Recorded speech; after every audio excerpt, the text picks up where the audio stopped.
All right. Hello, everybody, and welcome back to the other side of rock bottom. If you're new here, I'm Kathy, and this channel is all about real recovery, real people, real stories, and real hope. Today, I'm really grateful to be sitting down with Brian. Brian is someone who has walked through addiction, struggled, fallen, gotten back up, and has continued to do the work of recovery. His story matters because if you're watching this and you're struggling, or if you love someone who is, you're not alone. Brian, thanks so much for being here today and willing to tell your story. Hey, Kathy. Hey, thank you for having me. It's great to be here. Thank you so much. Before we jump in, I just want to say this. There's no pressure to say anything perfectly. This is about honesty, not polish. Just share where you are. So let's start off. Can you tell us a little bit about who you were before addiction? Maybe like growing up. Sure. I was born in Portland, Oregon. I'm 56 years old today. I Mom and dad. I grew up in a with both my parents, and I have a brother and a sister. Um, and growing up was I did the usually, we had dinner every night. Um, there was no drug addiction or alcoholism as far as my parents, so I was involved in sports and extracurricular activities, you know, pretty, I thought, normal. I'm not sure, I don't know what a normal family is, but, I thought my family was pretty normal, and, there weren't really any big fights between my parents, had to was made to go to church, from a little kid. So there were ideals, standards that my dad really instilled, and pretty strict, and so I think I got really lost really young, and yeah. But I mean, parents were always at mine and my brother's sporting events, and you know, we had all our needs met and more. But there was other things that were lacking, so Okay. you know um, yeah, I mean, I've had to do a lot of reflecting as the years have gone by, you know Well, looking back now, do you see any early signs such as pain or trauma, stress, or things that maybe eventually later you tried to numb, even if you didn't recognize it back then?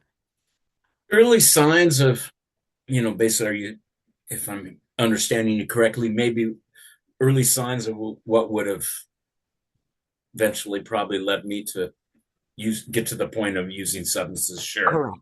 I think the biggest one that I can remember is I never feeling like I fit in. I just always felt different, and I think that, looking at myself, even remembering right now when I was just a little kid, I was always trying to grasp at things to make me try to feel better, whether it was acting out or sports, food, you know, um, different groups of people. I Right. just always felt alone, and always felt like I wasn't good enough. My dad was really strict. I'm not trying to rag on my dad, but I just never felt like and still to this day, I've never felt like I've ever gotten his acceptance. And he was very stern. My mom and dad did the best they could, but I mean, there were a lot of signs. You know, I had something. I remember on a trip. I don't know. Maybe my brain's just weird. My dad pointed out the penitentiary in Oregon, and he said, you don't ever want to be there, and this and that. And every time when we'd go on a trip and go up to Salem, I would always stare at it as I was going by, and I always wonder what it would be like to be there. And I don't know why I had that fixation for years, and Hmm. I ended up going to prison a couple times. Um, Yeah. yeah, but All right. yeah. So when did addiction or substances, whatever it might have been, because I know you mentioned food, because I know for me that was my first addiction Hmm. was food. When did you, looking back on it now, when did that start becoming a part of your life? How old were you? Well, once I hit 16, I mean, a lot of things, yeah, I didn't start. I mean, I guess that, well, that is young, but I didn't, first it was cigarettes.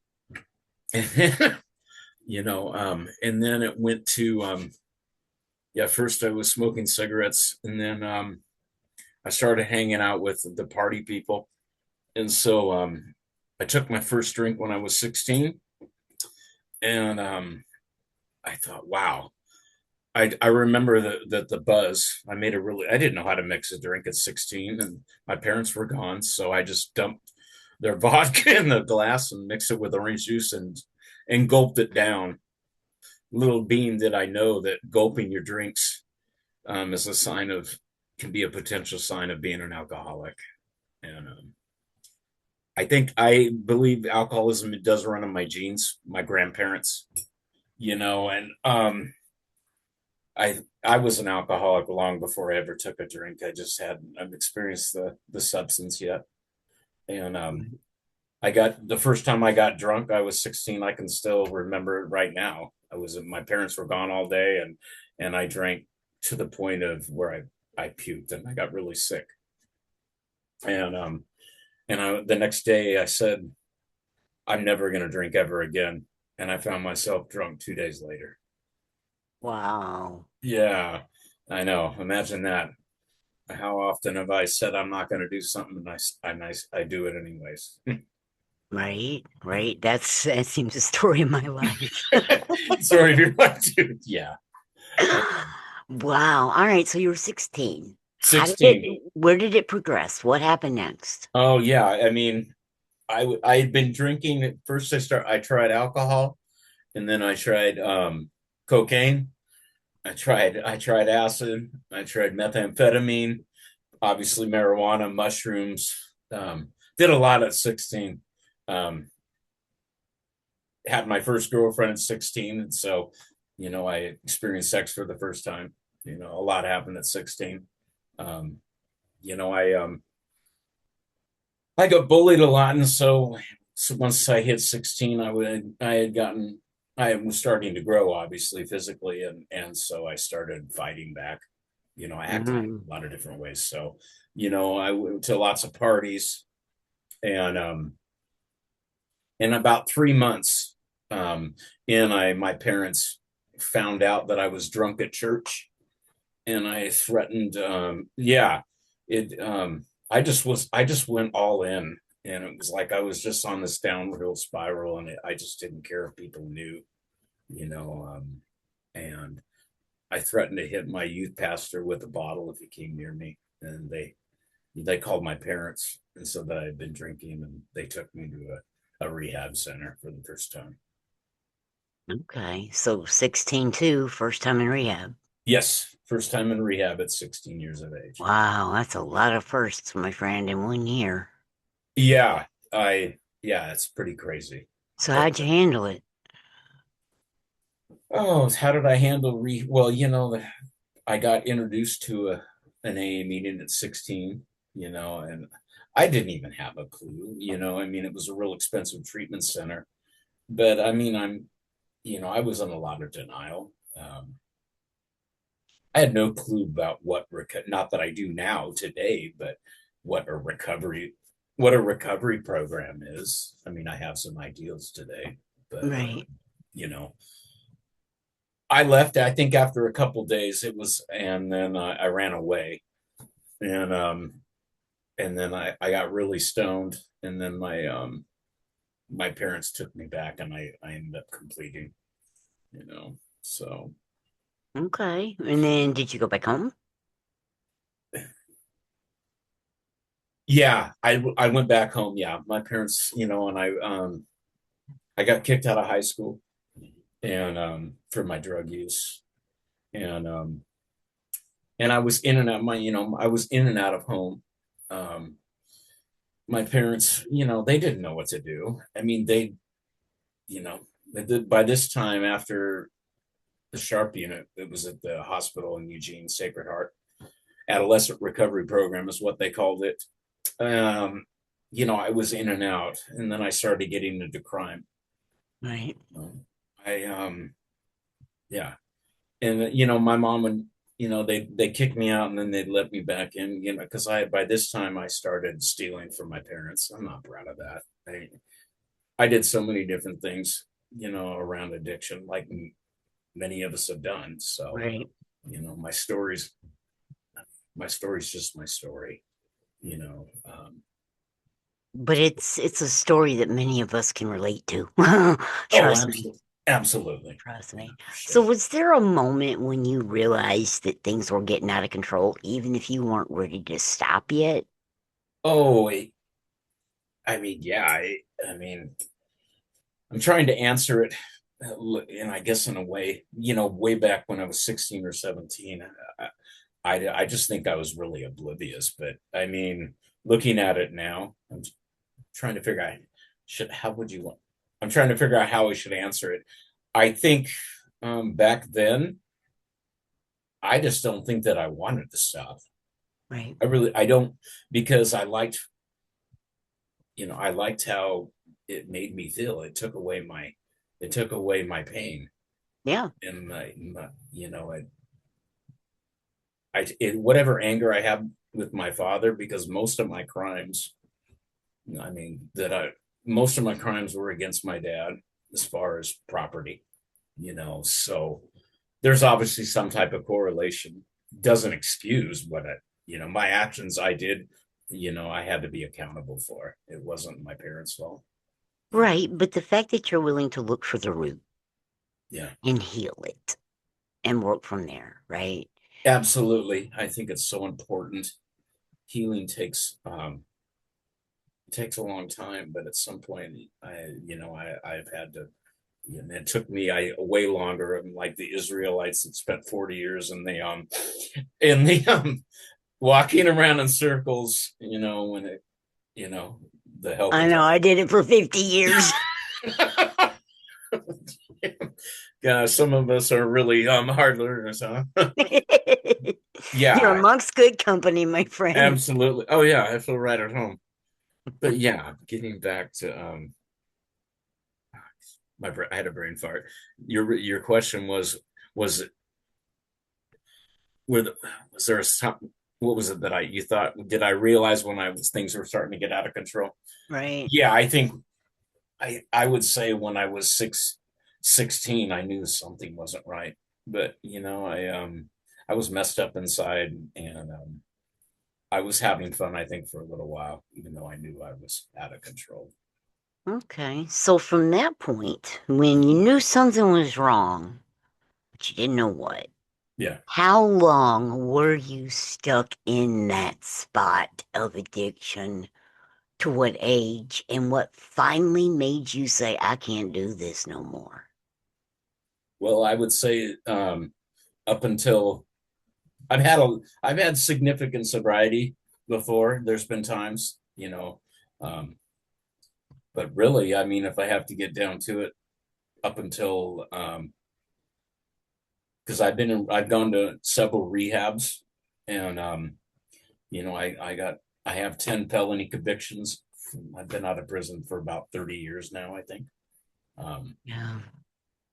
um, but up until June of this year, when I've had a lot of bottoms, but this bottom was the worst by all means. So I've been clean 121 days. Congratulations. Absolutely. Thank you very much. It's probably the best. It's probably the best 121 days as far as recovery wise in my whole entire life. I mean, Amazing. What makes it different this time? what makes it different this time is doing things that I didn't do before, Like what? like having a sponsor, actually reaching out to other people.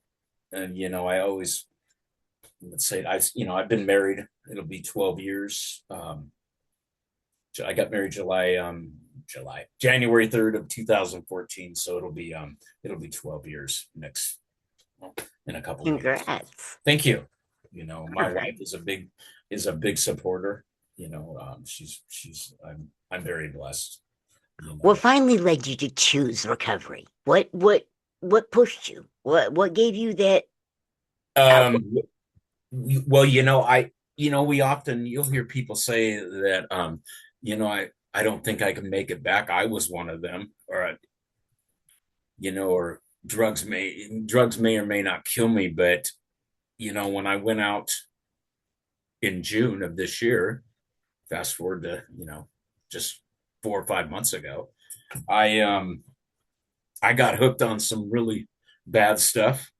That's methamphetamine, is made so much differently now. It's got fentanyl in it, and it's made differently. And I actually got physically addicted to it. It didn't Mm, used to be that way before. mhm. It was more of a mental thing. But I used straight for 45 days and I didn't stop. I was high every single day, and I knew I was just watching my life slip away, and I'd become so dead, um, dead inside Right. and just empty. It's like my soul was just in constant torment. Talk me through that last day of using. The last day of using, oh my gosh, I don't know how many days I'd been up. That my wife had given up as far as trying to get me to go into treatment, and I think I'm pretty sure she was giving up on us. Can't blame her. I mean, um, I wouldn't. I'm grateful that I don't have to find that out. um, um, yeah. Um, Patty is her name. She's got almost 30 years of sobriety. So, the last day of using was August 20th of this year, and I was down to about 180 pounds, and I weigh about 215.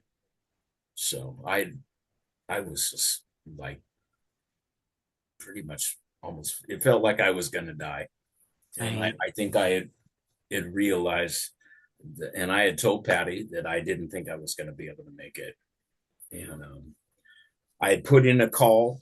Fortunately enough, we had insurance, and I put in a call to a treatment center.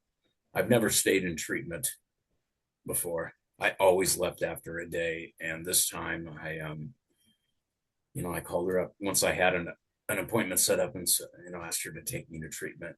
I used before she came to get me, um, and um, and I dumped the rest of the stuff that I had out because I knew I wasn't going to stop if I just didn't stop. Right. What was the hardest part about asking for help or admitting you couldn't do it alone? What was the hardest part about asking for help this time? Um, well, it wasn't hard this time, even though I was high, but I wasn't. I think I just had the hardest thing, asking for help.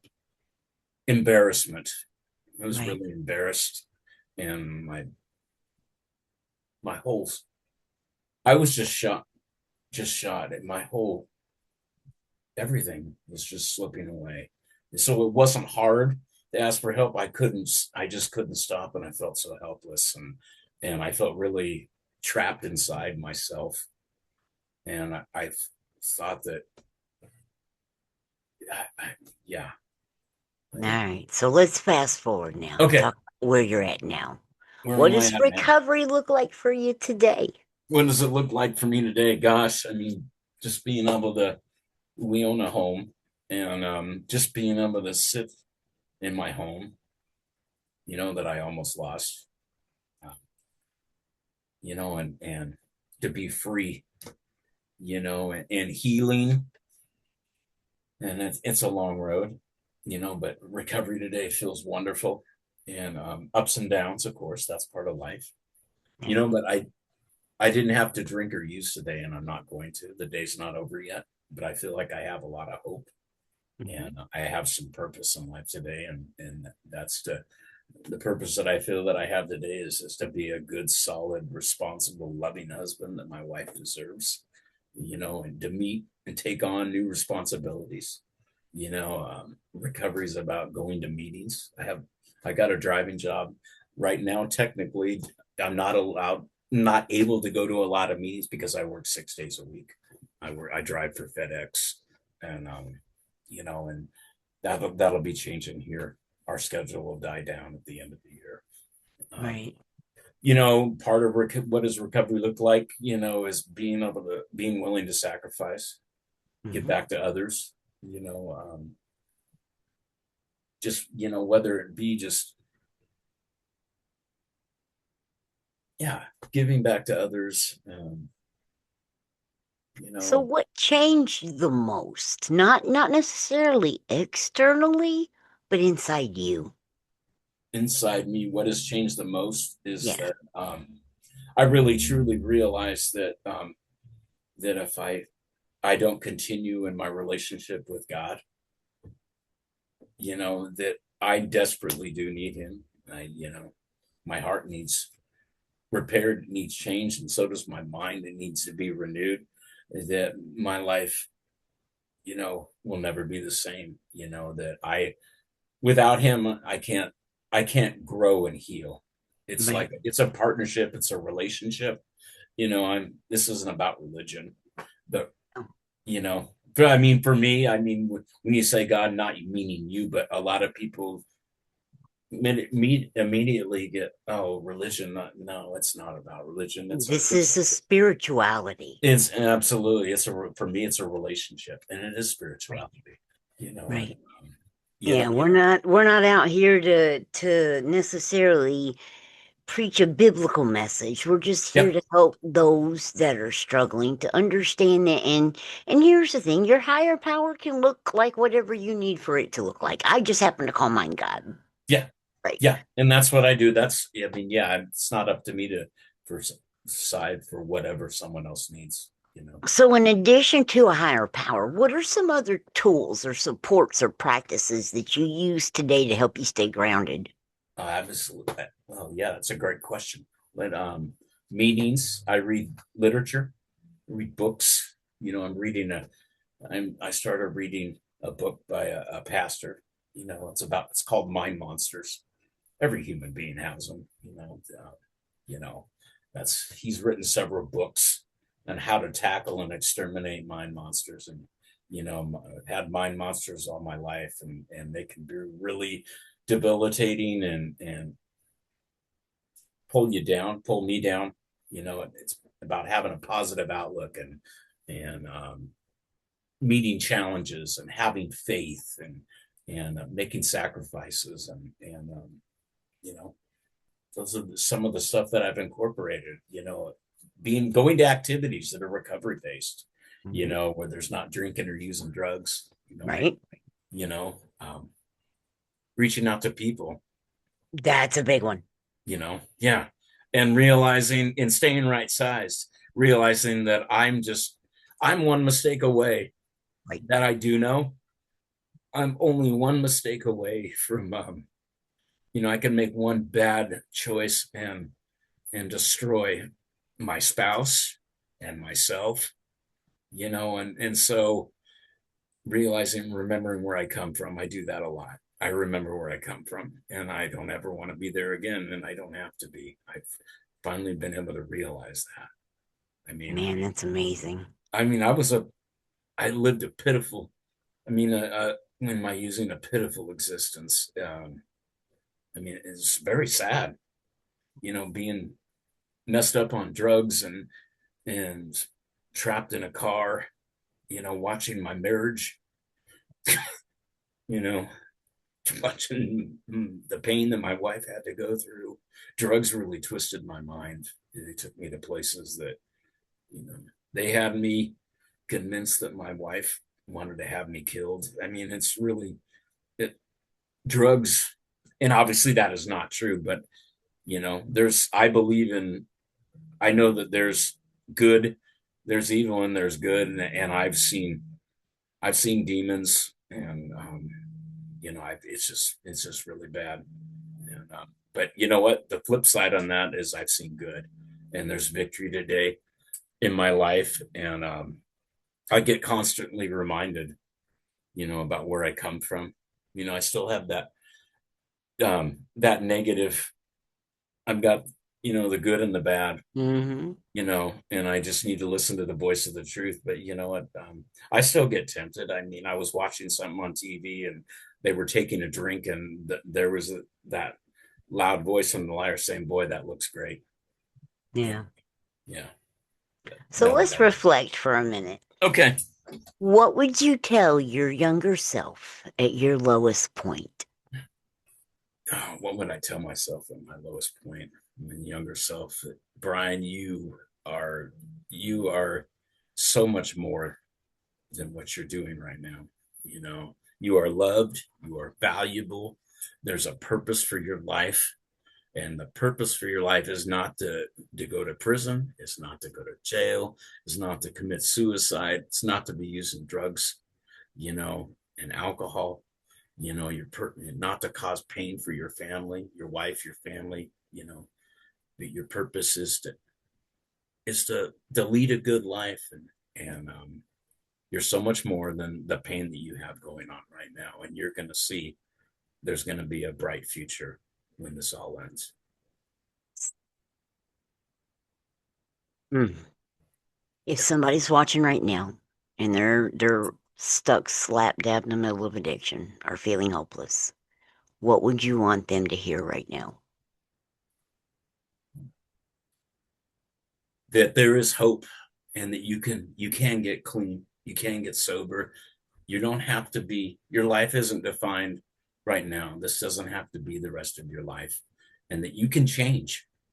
You can change, because I'm changing, and I've been where you've been, and life will get better. Reach out for help, and there's so many resources available. You can do this. It doesn't, your life doesn't have to end this way. So, is there anything you'd like to share that I've missed? No, No? All no. right, I always end us out with this question. Okay. What does today, the other side of rock bottom, mean to you?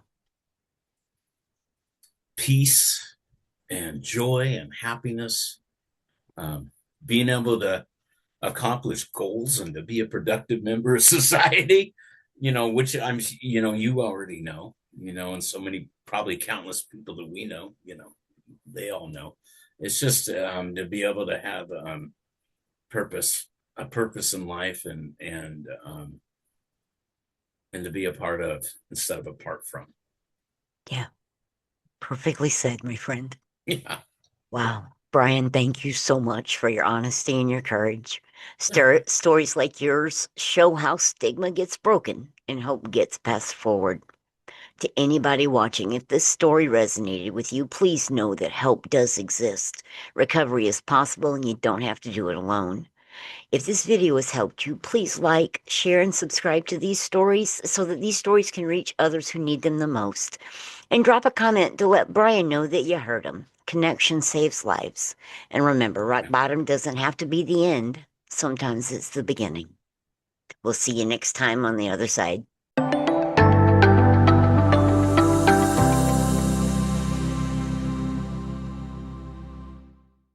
Are you terrified to face tomorrow? Some mornings feel impossible. But even in the darkest moments, hope is closer than you think. You're not alone. There's hope. Written by Kathy Simmons, a certified recovery coach, Welcome to Recovery is your powerful guide to reclaiming your life. With real stories, practical tools, and compassionate insight, this book lights the way, one page at a time. Whether you're beginning, recommitting, or supporting someone through recovery, find hope, clarity, and strength within these pages. Step into your new chapter. Welcome to Recovery. Take the first step. Get your copy of Welcome to Recovery today and begin your journey to hope.